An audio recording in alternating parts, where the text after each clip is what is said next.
Thank you so much, Rob. That's really tremendous work, and we were so delighted that you agreed to share it with us this morning. I think it sets up the day extremely productively.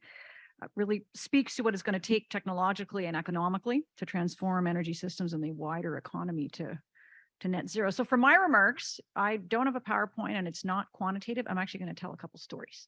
So we'll be a kind of the flip side to Rob. Just to shed some light on the challenges Canada is facing in realizing the ambitious changes that are laid out in Rob's presentation. So the first story goes back to the mid-1990s. Imagine me as a younger Monica, a lowly master's student, just beginning to study energy. At that time, if you were learning about energy policy and regulation, what were you learning about? Mid-1990s. You were learning about governments rolling back their intervention in the energy sector, right? Between the 1980s, moving into the 1990s, this was a time of deregulation, trade liberalization, privatization, electricity sector restructuring. I wrote about all of these things. In many ways, it was the complete opposite of what we're talking about now. Now, governments are getting back into energy systems and getting back in hard in terms of their intervention. As a result of climate change and the need to reduce emissions, governments are intervening in ways that would have been unimaginable in the mid-1990s. In essence, the way I'm kind of thinking about this increasingly is that we're moving from market-based policies on energy to policy-based markets in the energy sector. It's a transformation whose consequences, to my mind, we haven't fully appreciated yet. And I think we're forgetting some really important things along the way, but I'm going to come back to that in a minute. So, second story takes place in about 2010. By this point, I'm still younger, but I've got my PhD and I'm a professor here at the University of Ottawa. I'm attending a conference at a major Canadian university that shall remain nameless. It wasn't here. It's a conference on energy and climate issues. A professor there makes a statement that concerns me greatly. That's a polite way of putting it. He shall also remain nameless. He says, energy policy is climate policy. Now, as someone trained in energy policy and regulation, I cannot help but disagree fundamentally with this notion. Energy policy is about far more than emissions reductions. It's often referred to as solving for the energy trilemma: markets, ensuring that energy markets are efficient, they're competitive, they're functional. Environment, yes, emissions reductions, but also all of the environmental impacts of energy development, production, transportation, and use on land, as Rob pointed out, air, ecosystems, water, on and on. And security, the third piece of the trilemma, ensuring that energy is reliable, available, and crucially affordable. This story is an important one because it's a symptom, to my mind, that as governments have been re-engaging with energy, they've tended to do so through a pretty narrow lens, that of climate and emissions reductions, ignoring or sidestepping or not being as alive to some of the other aspects, crucial aspects of energy policy. I think that's an approach that has not served us well, and it's not, to my mind, going to serve us well going forward. So, third story. This one takes place, and I can't remember exactly, in about 2016 or 2017, when the federal government was modernizing energy project decision-making processes. There was an expert panel on the National Energy Board and an expert panel on impact assessment. People in this room and online will probably well remember that process. This was a period of great fractiousness over multiple major pipeline projects, much of which stimulated the desire on the part of the federal government to reform energy decision-making. Positive Energy was engaged with those processes, and I can recall at the time, I was talking to a national energy reporter in Canada, again, he shall remain nameless, and I asked him, what do you think of these processes? What are you reporting on? And I was really surprised when he told me that he wasn't covering them because, in his words, there won't be any more pipelines. So what's the point? There's no news there. This was a pretty common attitude at the time, that those processes were about fixing pipeline decision-making. When the bill came forward enacting changes to Canada's regulatory system, the infamous Bill C-69, It was indeed referred to by the Alberta government a number of others as the No More Pipelines Bill. I think it still is by some folks. Yet Positive Energy was saying at the time, and still is saying, that those legislative changes and that framework need to be thought of as applying to all energy projects. I believe our line was, Mike, you can confirm if this is right. Today it's pipelines, but tomorrow it's going to be electricity transmission infrastructure or carbon capture utilization and storage or new nuclear. Take your pick. So listening to Robert's presentation, it's clear to me we're going to need massive investment in project development in Canada. Major projects are going to have to go through the new impact assessment process. And many of my conversations with people today in the energy sector and beyond focus on their concerns about the lack of clarity, the uncertainty, the politicization, and delays associated with those processes. One wonders, we'll see if I get run out of the room if I say this, one wonders if rather than the No New Pipelines Bill, it may become the No New Anything Bill. That is a huge obstacle that Canada needs to address. Fourth story, it's 2017. And we're just planning the current phase of Positive Energy, the one that we're just wrapping up right now over the last 3 years. Given the growing focus on emissions reductions in Canada, we know we want to focus more on the energy climate change relationship. We develop what we think is a smart tagline for the new work. We call it Trust in Transition, i.e. that we're going to be focusing on public confidence in decision-making for energy transition. But we increasingly see that we have a problem. Some members of our network, especially those from the oil and gas sector and from producing provinces, take issue with this framing. In particular, they take issue with the word transition, not because they're against emissions reductions, but because to their mind, that framing puts the focus on energy sources, moving away from one kind of energy source to another, rather than putting the focus on emissions and emissions reductions. So we see that we're increasingly driving people away from our table rather than creating a productive platform to problem solve on complex energy and climate issues facing the country. So what do? Well, we're researchers, so we decided to study this. So we look at what's going on and we create a study, and I have to credit our research director, Dr. Marissa Beck, sitting at the back of the room here today in orange, if she can give a little wave. I have to credit Dr. Beck with this. She said, what's going on? Let's study it. So we created a study focused on the word transition, led by Marissa, and you're going to hear more about that today. Second, we renamed the project. If that tagline doesn't work, we got to come up with something different. So we reframe it. We call it Canada's Energy Future in an Age of Climate Change. So if you see our brochures, that's what it says. But I can also show you brochures that say Trust in Transition, and those ones we discontinued, circulating. We don't change anything about what's in our plan to study. We don't change anything about our engagement program, except adding the new study that I just mentioned. We just change the name.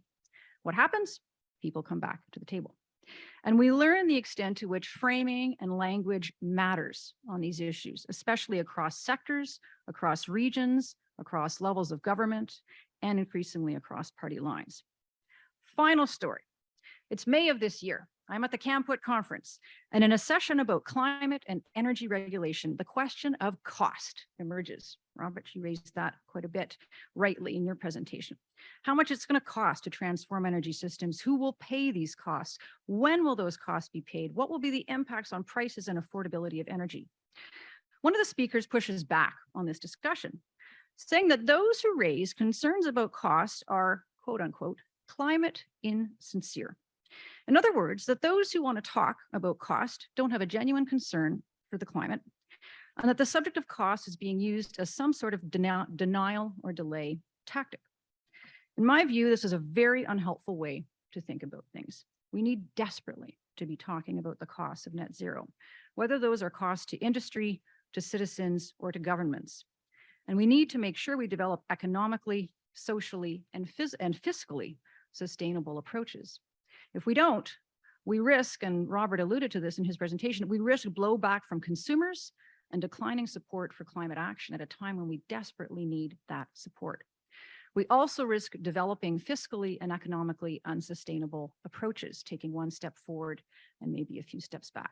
So what does all of this have to do with Robert's presentation? 3 things, all of which we're going to be discussing today. First, As governments re-engage in the energy space, they need to do so in a way that looks beyond solely emissions reductions.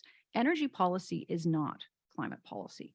We need approaches that integrate climate and energy thinking, approaches that solve for both energy and climate imperatives. Emissions reductions, yes, but also affordability, reliability, competitive energy markets, and environmental issues beyond climate. We've got a panel today dedicated to energy security for specifically that reason. Second, to secure the much needed investment to transform our energy systems and broader economy, we need much greater attention to our regulatory systems and how to foster an investment climate that incentivizes investment and project development. We also have a panel dedicated to that. In fact, it's the next session, then I'm going to be moderating that session. Greatly looking forward to it. And third, we need to ensure that we have approaches that bring people along, the public notably, that foster consensus building, even amongst us experts. That's one of the findings that we will be talking about later today in the energy and environmental communities, and fostering consensus building interregionally and between levels of government on shared challenges. It is terrifyingly easy to drive a wedge between otherwise well-meaning people. We need to overcome that challenge. Mike, with that, I turn things back to you to moderate what I am assuming is going to be a bit of a short discussion, given where we're at on time.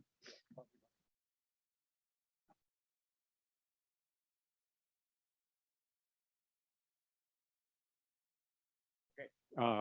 Am I on? I hope I am. Okay.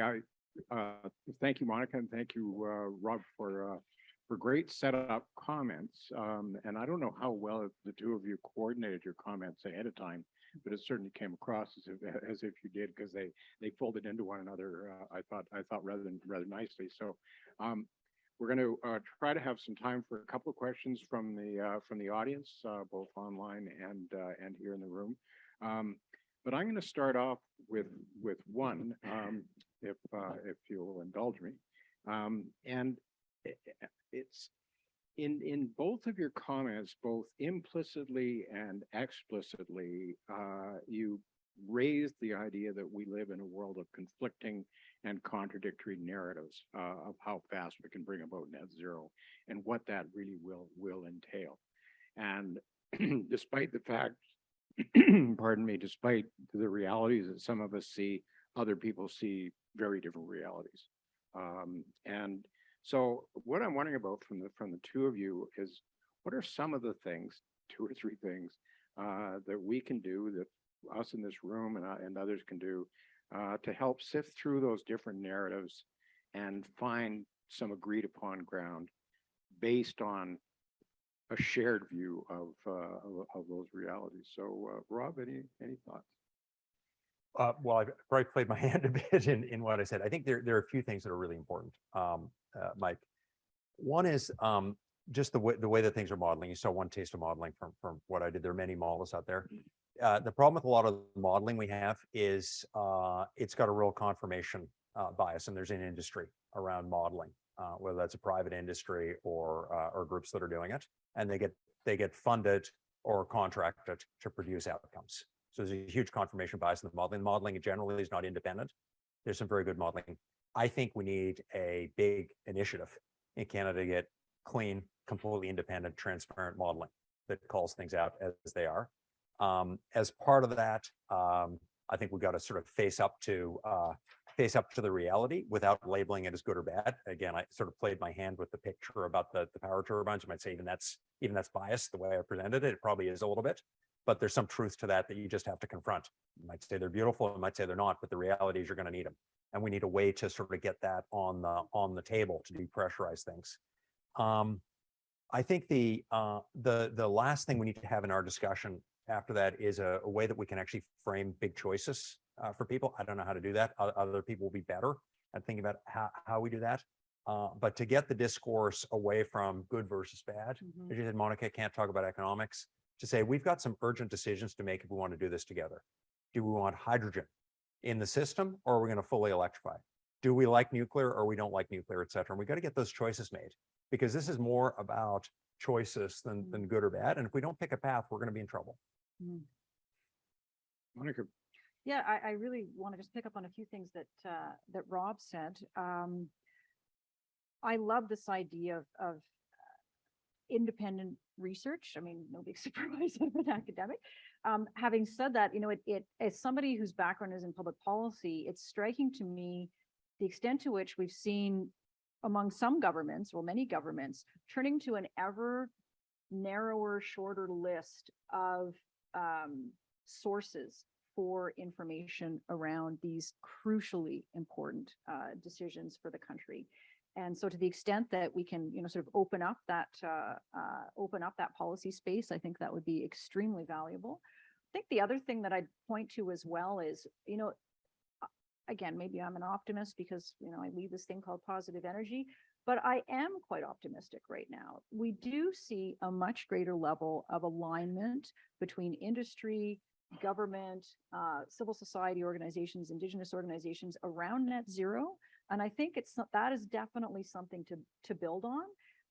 But it needs to be built on, I think, with a really fulsome, informed set of choices, information, research, and analysis. So I see it as sort of almost a two-level thing. One is, you know, the number crunching, Rob, that you, McKinsey, and others are doing around modeling, but then also the sort of, you know, social governance and convening that entities like Positive Energy and others can do to bring folks together who really are going to need to be collaborating. This isn't just for government to solve or for industry to solve or Indigenous organizations to solve or academics to solve it. It really is going to take that collaborative effort. So the more that we can bring folks together and develop, you know, a shared view of what the challenges are, informed choices on decisions that need to be taken, I think it's all to the better. Okay, thank you both, and lots to chew on there. And I could come back to this modeling point because it's one that I think is fundamental. But what I'd rather do is open it up to questions, and I see a hand. So please, and if you didn't introduce yourself.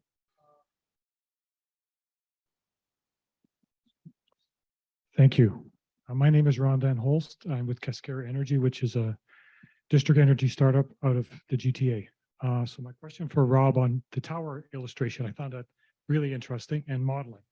So in your modeling of the energy required to energize all those Toronto towers, you gave us a visual of how the acreage of wind farms that we require. In your modeling, did you model a component of waste heat recovery as an energy source, like, for example, Enwave would be doing? Yeah, we put in a few things in the modeling, sort of gets quite detailed. We do have some waste heat recovery. You have a rough idea how much? I can't remember. I'll have to get back to you on that. Would you be able to get me those numbers? I can probably dig that up. Yeah. I really appreciate that. Most of the change in the modeling and the benefit comes from electrification and of home heating and heat pumps, et cetera. So that's a sort of different form of waste heat recovery. Yeah. Okay. That's my area of interest. Thank you. Okay, we're almost out of time, and I want to keep us on time, but I'll one more question if there's one. Okay, I see one at the back.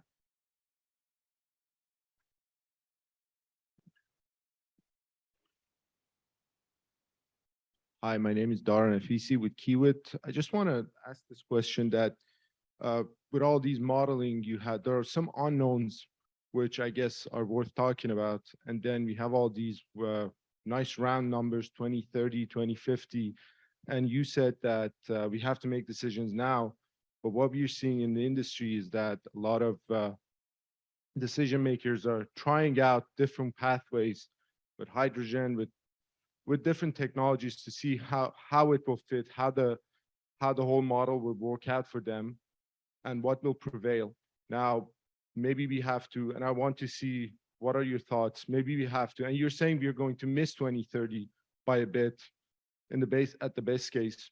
So what if we, should we give ourselves a little bit more time to figure out what model works best before jumping into making decisions, or we have to go straight into actions and select what we want to do? Your thoughts on this? Yeah, For me, look, the reality is there is going to be some trial and error required, and that's going to affect the timeline. So I think that's my sort of practical answer around 2030. What what I worry about in all of this, and it's the constant mantra is two things. One, if we want to even get to 2033, 2035 for the numbers, to hit those numbers, given planning cycles, permitting cycles, et cetera, as discussed, we actually have some decisions that have got to be made pretty fast. We've got a 7 to 9 year lead time, as you know, from Kiewit and other things, 7 to 9 year lead time on a lot of things. So what feels like a future decision is very difficult. And I give the SMR example, small modular reactors. To be piloting a small modular reactor with intent of 2032 is great, because we got to pilot and see how it works. But if we're not already having a discussion around how, or very soon having a discussion about how you'd scale from 1 to 10, 20, 30, 40, 50, 200, we're going to miss the boat on that and get to a point where we've got a nice unit running in 2032, but have no way to scale it because it's too late to think about scaling it. So that's my time concern. My capital concern is we're going to be spending a lot of money. We saw the household impact. There's the risk, as Monica highlighted, of pushback, et cetera. If we don't get clarity on the paths that we're going, there's a risk of wasting a lot of capital that we can't afford. And I am afraid that that will create a negative cycle backwards of, people that want to find examples of wasted capital will find it. People that want to find examples of costs going up, et cetera, will find it. So we need some planning so we can be very efficient in the capital allocation. I don't know if that answers your question, but hopefully. Yeah. Monica, did you want to add anything to that? No, I'll have lots of chance to kind of jump in over the course of the day, Mike. So I'll hold it for now so we can get to our break. Okay, well, we should get to the break, but as moderator, I'm just going to add to that my own view on this is that we're going to have to do a lot of experimentation. We can't wait till we get the right answer. We will find it by degrees. That means we're going to make mistakes. And I guess I would like to think that we will make lots of small mistakes, and most of all that we'll learn from them and accumulate out of that some real enduring solutions. But anyway, there we go. We're scheduled for a break. We're a little bit late now. We're going to reconvene at 10 o'clock. And before we break, I'd like you to join me in thanking our speakers. Thanks, Mike.